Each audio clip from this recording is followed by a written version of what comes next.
Bonjour, c'est Ursule. Bienvenue à Vie et Miséricorde. On est le 25 février 2026. Je viens parler de renouveler son intelligence. Notre texte se trouve dans Romains 6. Au verset 4, c'est dit: Nous avons donc été ensevelis avec lui par le baptême en sa mort, afin que, comme Christ est ressuscité des morts, par la gloire du Père, de même, nous aussi nous marchions en nouveauté de vie. En effet, si nous sommes devenus une même plante avec lui par la conformité à sa mort, nous le serons aussi par la conformité à sa résurrection, sachant que notre vieil homme a été crucifié avec lui, afin que le corps du péché fût détruit, pour que nous ne soyons plus esclaves du péché. Amen. Nous ne sommes plus esclaves du péché. Depuis que Christ est mort sur la croix, qu'il est ressuscité, il nous a donné une nouvelle identité. La mort n'est plus, et tous ceux-là qui lui donnent la vie sont devenus enfants de Dieu, revêtus de lumière, chassés loin de la mort, et la vie éternelle, c'est pour eux. Alors, si tu n'as pas encore ouvert ta bouche pour inviter Jésus-Christ dans ta vie, je viens t'intéresser à le faire aujourd'hui, parce qu'aujourd'hui t'appartient, pas demain. Et il est important, n'est-ce pas, que tu saches ceci. Jésus-Christ, c'est le pont entre Dieu et toi. C'est pas une religion, c'est pas tes études, c'est pas ton diplôme, c'est pas ton argent. Jésus-Christ, c'est le pont. Une fois que tu l'acceptes dans ta vie, une fois que tu acceptes qu'il est mort pour toi, c'est fini, tu es fait enfant de Dieu.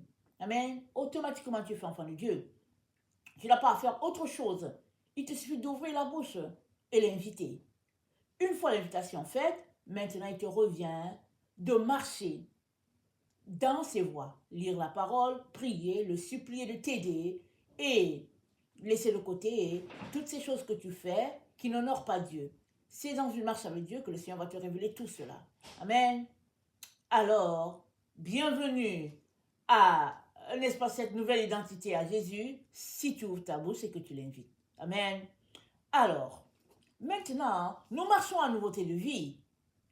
Maintenant, ça veut dire quoi? Arrêtons-nous et vérifions.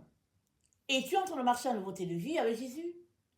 As-tu laissé ta vie passer? Si tu lui as donné ta vie, as-tu laissé ta vie passer? Es-tu en train de marcher comme une nouvelle personne qui s'identifie à Christ, qui revêt le vêtement qu'on appelle Christ? Est-ce que c'est ça que tu es en train de faire? Parce que c'est dit, nous sommes devenus une même plante avec lui. Et ça, c'est fort.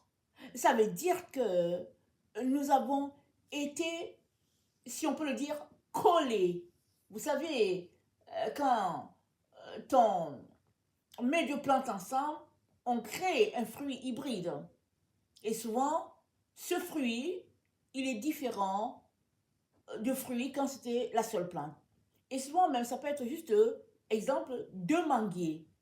Deux manguiers naturels, un d'un certain âge, exemple, il a 5 ans, l'autre a peut-être, exemple, juste, disons, 6 mois. Tu viens, tu greffes les deux, ça va donner un arbre tout à fait différent parce qu'il y a deux sèves qui ont été collées ensemble. Quand le fruit sort, le fruit est différent. Amen.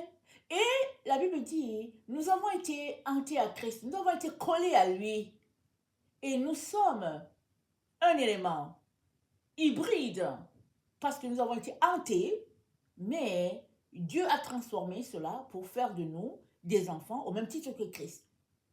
Quand tu viens d'ailleurs, on dit l'enfant adopté, mais le comportement des parents fait qu'on ne sait pas si un enfant adopté là-dedans. Et c'est comme ça que Dieu est. Il nous donne le même type d'amour qu'il a donné à Jésus, si bien que nous ne sommes pas des enfants illégitimes, nous sommes des enfants légitimes du Père. Maintenant, comment nous comportons-nous? Amen. Dans Romains 11, au verset 14, c'est dit, afin que s'il est possible d'exciter la jalousie d'Israël, Dieu le fait. C'est-à-dire, Israël a été ôté, et puis ceux-là qui viennent d'ailleurs ont été hantés, ont été collés à l'arbre. Amen. Au verset 15, nous sommes dans Romains 11. Car si leur rejet a été la réconciliation du monde, que sera la réintégration, sinon une vie d'entre les morts? Amen. Israël a été rejeté, nous avons été hantés à l'arbre, et puis Paul dit, mais que ce sera extraordinaire quand Israël va revenir à Dieu. Amen. Alors, il dit, et si les prémices sont saintes, la masse l'est aussi. Et si la racine est sainte, les branches le sont aussi. Et la racine, c'est qui? C'est Israël. C'est Israël, la racine. Et puis, il s'est dit, si quelques-uns des branches ont été retranchées, et si toi, qui étais un olivier sauvage, tu as été hanté à leur place et rendu participant de la racine, de la graisse de l'olivier, ne te glorifie pas aux dépens de ces branches. Si tu te glorifies, sache que ce n'est pas toi qui portes la racine, mais c'est la racine qui te porte. Amen. Donc, la racine qui est Israël, ça nous porte. Et cette racine, c'est qui? C'est Christ. Allons-y voir dans Ésaïe 11. Dans Ésaïe 11, voilà ce que la Bible nous dit, parlant de notre Seigneur Jésus-Christ avant qu'il ne vienne. Ésaïe a prophétisé. Et qu'est-ce qu'il a vu? Il a dit, Ésaïe 11, au verset 1, c'est dit, puis un rameau sortira du tronc d'Isaïe, et un rejeton naîtra de ses racines. L'Esprit de l'Éternel reposera sur lui, esprit de sagesse, d'intelligence, esprit de conseil, et de force, esprit de connaissance, et de crainte de l'Éternel. Il respirera la crainte de l'Éternel, il ne jugera point sur l'apparence, il ne prononcera point sur un oui-dire, mais il jugera les pauvres avec équité, il prononcera avec droiture sur les malheureux de la terre, il frappera la terre de sa parole comme d'une verge, et du souffle de ses lèvres, il fera mourir le méchant. La justice sera la ceinture de ses flancs, et la fidélité la ceinture de ses reins. Amen. Alors, voilà qui est, la racine, c'est notre Seigneur Jésus, voici la prophétie sur lui. Alors, la racine te porte. Si la racine te porte, comment ne vas-tu pas produire des fruits? Comment ne vas-tu pas resplendir? Comment ne vas-tu pas rayonner? Amen. Maintenant, la question est, combien de fois vas-tu à la racine? Parce que tu es hanté, tu es fixé sur la racine. La racine te porte. Ça veut dire que tu reçois tout le nutriment nécessaire pour vivre. Tu reçois la sel, tu reçois la nourriture, tu reçois tout, tu reçois l'air, tu reçois tout. Qu'est-ce qui fait que ton intelligence est encore obscurcie? C'est ceci, c'est que tu as été hanté sur la racine, donc tu es pleinement fixé sur la racine, plein pied. Mais qu'est-ce qui se fait? Toi-même, tu t'en vas prendre les ressources sur un autre arbre. Parce que si tu es hanté sur la racine, et c'est ça que la parole de Dieu dit, il n'y a pas de raison que tu ne puisses pas produire de fruits, il n'y a pas de raison que tu ne puisses pas rayonner.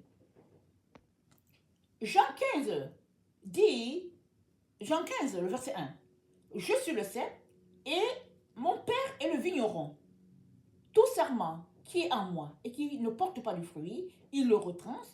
Et tout serment qui porte du fruit, il l'émonde afin qu'il porte encore plus de fruits. Amen.